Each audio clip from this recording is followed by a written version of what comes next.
Hello everyone. ఈరోజు AP mega డిఎస్సికి సంబంధించిన ఫైనల్ సెలక్షన్ లిస్టు రిలీజ్ చేయడం జరిగింది. అయితే ఈ ఫైనల్ సెలక్షన్ లిస్టులో ఏ ప్రొసీజర్ని ఫాలో కావడం జరిగింది అన్నది ఈ వీడియోలో విశాఖపట్నం డిస్ట్రిక్ట్కి సంబంధించిన ఎస్ఏపిఈ పోస్టులను ఎగ్జాంపుల్గా తీసుకొని అలాగే దానికి సంబంధించిన సెలక్షన్ లిస్ట్ని ఇక్కడ లైవ్లో దాన్ని చూస్తూ అనలైజ్ చేసుకుంటున్నాము. ఇప్పుడు ఇక్కడ మీకు ఈ ఎక్సెల్ షీట్కి సంబంధించి ఈ స్క్రీన్ షాట్లో ప్రతి వెర్టికల్ రిజర్వేషన్ సంబంధించి ఎన్ని పోస్టులు ఉన్నాయి అన్నది ఇక్కడ ఇవ్వడం జరిగింది. అందులో ఓపెన్ లేదా 20% ఎన్ని పోస్టులు కేటాయించబడ్డాయి అన్నది ఇక్కడ ఇవ్వడం జరిగింది. నెక్స్ట్ లోకల్, ఈ లోకల్ 80%కి సంబంధించి ఇక్కడ ఇవ్వడం జరిగింది. నెక్స్ట్ ఆ వెర్టికల్ రిజర్వేషన్లోని ఉమెన్కి కేటాయించబడిన పోస్టులు అన్నది ఈ విధంగా లాస్ట్ కాలంలో మీకు ఇవ్వడం జరిగింది. ఫస్ట్ ఈ ప్రాసెస్లోని చేసే పని ఏంటంటే ఇక్కడ ఓపెన్ 20% అంటే ఏ డిస్ట్రిక్ట్ వాళ్ళైనా ఆ 20% పోస్టులు ఏవైతే ఉంటాయో వాళ్ళు కంపీట్ చేయడానికి అర్హులు అవుతారు. కాకపోతే వాళ్ళు నాన్ లోకల్ అవుతారు కాబట్టి వాళ్ళు కేవలం ఆ 20%లో మాత్రమే వాళ్ళ ర్యాంక్ ఉన్నట్లయితే వాళ్ళకి జాబ్ అనేది వచ్చింది. రిమైనింగ్ 80%లోని ఆ రెస్పెక్టివ్ డిస్ట్రిక్ట్ ఏదైతే ఉందో ఆ డిస్ట్రిక్ట్కి సంబంధించిన అభ్యర్థులు మాత్రమే అర్హులు అవుతారు. ఇక్కడ ఫస్ట్ ప్రాసెస్ చూస్తే టోటలు 58 పోస్టులు ఉన్నాయి కదని చెప్పి మొత్తం 58 మందిని ఈ రోస్టర్ పాయింట్స్ వైజ్గా డివైడ్ చేయకుండా ఫస్ట్ ఏం చేస్తారంటే ఆ ఓపెన్లోని 20% 11 పోస్టులు ఏవైతే ఉన్నాయో ఆ 11 పోస్టులకు సంబంధించి టాప్ 11 మెంబర్స్ అంటే 1 to 11 ర్యాంక్స్ ఏవైతే ఉంటాయో ఆ 1 to 11 ర్యాంక్స్కి వాళ్ళ క్యాస్ట్తో సంబంధం లేకుండా వాళ్ళకి కేటాయించబడిన రోస్టర్ పాయింట్స్ ఏవి అంటే 1, 3, 5, 6, 9, 11, 13, 15, 17, 23, 26.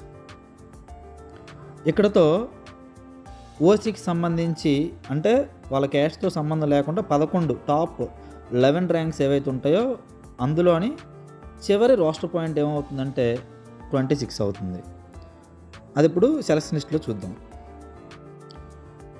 ఇక్కడ సెలక్షన్ లిస్ట్లో 20%కి సంబంధించి మొత్తం 11 మందిలో ఓపెన్లో 11 మందిలో లాస్ట్ రోస్టర్ పాయింట్ సైకిల్ 1లో 26 ఇక్కడ మనకి విజిబుల్ అవుతుంది. ఈ విధంగా 20% వచ్చిన వాళ్ళని ఈ రోస్టర్ పాయింట్స్ ఆధారంగా అడ్జస్ట్ చేయడం జరిగింది. నెక్స్ట్ దీని తర్వాత రైజ్ అయ్యే డౌట్ ఏంటంటే ఈ ఓపెన్ 20% అయిపోయిన తర్వాత ఆ ఓపెన్లోనే లోకల్ 47 పోస్టులోకి వస్తారా అంటే లోకల్ 80% ఏవైతే ఉన్నాయో ఆ 47 పోస్టులోకి వస్తారా లేదా ప్రతి వెర్టికల్ రిజర్వేషన్కి సంబంధించి 20% ఫిల్ చేసుకుంటూ వెళ్తారా అన్నది ఇక్కడ చూస్తే ఇక్కడ ఒక క్యాండిడేట్కి యాక్చువల్ ర్యాంకు 38th ర్యాంక్ వచ్చింది ఎస్సీ గ్రూప్ 1కి సంబంధించి 38th ర్యాంకు. ఆ విధంగా ఆ క్యాండిడేట్ని నెక్స్ట్ స్టెప్లో ఈ 20% అయిపోయిన తర్వాత లోకల్ 80% ఫిల్ చేసినట్లయితే ఆ క్యాండిడేట్కి 38th ర్యాంక్ కాబట్టి రోస్టర్ పాయింట్ 90 వచ్చి ఉండాలి. రోస్టర్ పాయింట్ 90 వచ్చి ఉండాలి. ఎందువల్లంటే ఇక్కడ రోస్టర్ పాయింట్లు 40 పాయింట్లు ఉంటాయి, అందులో 2 మైనస్ చేస్తే 19th పాయింట్ ఆ క్యాండిడేట్కి వచ్చి ఉండాలి.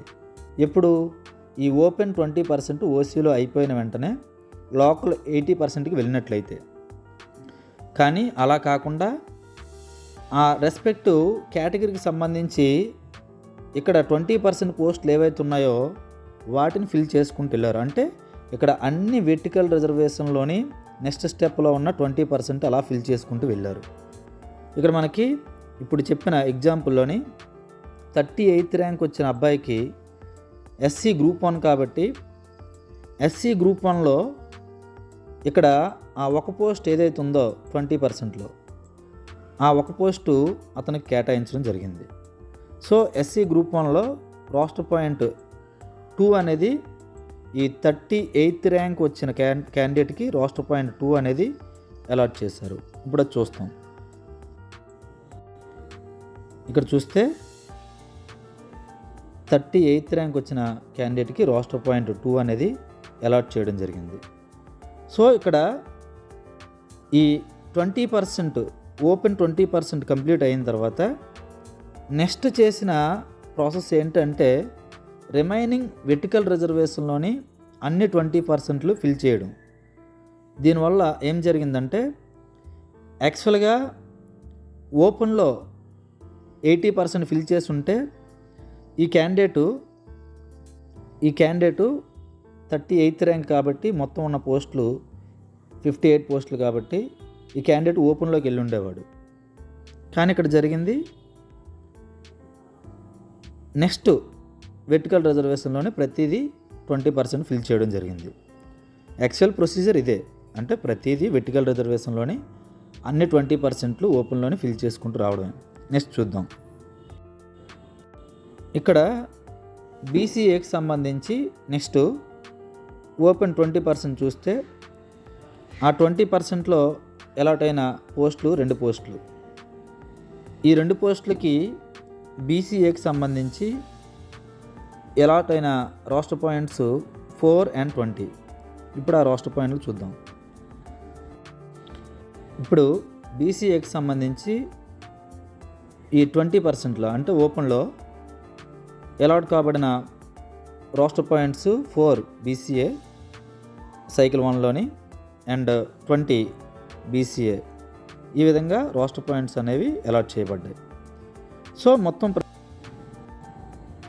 మొత్తం ప్రొసీజర్ అంతా కూడా ఈ విధంగానే ప్రతి కేటగిరీలోని ఫస్ట్ ఈ 20% అయిపోయిన తర్వాత నెక్స్ట్ ఓసీ 80%కి వెళ్ళడం జరుగుతుంది. ఇక్కడ ఈ క్యాండిడేట్కి ఎస్సీ గ్రూప్ 1 క్యాండిడేట్ ఎవరైతే ఉన్నారో ఆ క్యాండిడేట్కి జరిగిన మేలు ఏంటంటే ఆ క్యాండిడేట్ కానీ 1 to 11th ర్యాంకుల్లో వచ్చినట్లయితే, ఒకవేళ 11th ర్యాంక్ వచ్చి ఉంటే ఆ క్యాండిడేట్ యొక్క రోస్టర్ పాయింట్ 26th అయి ఉండేది. కానీ ఇప్పుడు ఆ క్యాండిడేట్కి 38th ర్యాంక్ అవ్వడం వల్ల వాళ్ళ కేటగిరీలో ఓపెన్లోకి రావడం వల్ల ఆ 20%లోకి రావడం వల్ల ఆ క్యాండిడేట్కి అలాట్ అయిన రోస్టర్ పాయింట్ 2. దీనివల్ల ఏమవుతుందంటే ఆ క్యాండిడేట్కి వెబ్ ఆప్షన్లు పెట్టినప్పుడు కానీ లేదా ఈ మాన్యువల్ కౌన్సిలింగ్లోని బెనిఫిట్ జరిగే అవకాశం ఉంది. ఈ విధంగా మొత్తం సెలక్షన్ లిస్ట్ అనేది ఇవ్వడం జరిగింది. అయితే ఇందులో మీకు ఈ ఉమెన్ అడ్జస్ట్మెంట్ కానీ ఇది ఎస్ఏపీఈకి సంబంధించింది కాబట్టి హ్యాండిక్యాప్డ్ అడ్జస్ట్మెంట్ కానీ ఎలాంటి ఏమి నేను ఎక్స్ప్లెయిన్ చేయట్లేదు. ఆల్రెడీ ఈ ఉమెన్ అడ్జస్ట్మెంట్ అనేది ఏ విధంగా జరుగుతుందన్నది మీకు వివరించడం జరిగింది. Thank you.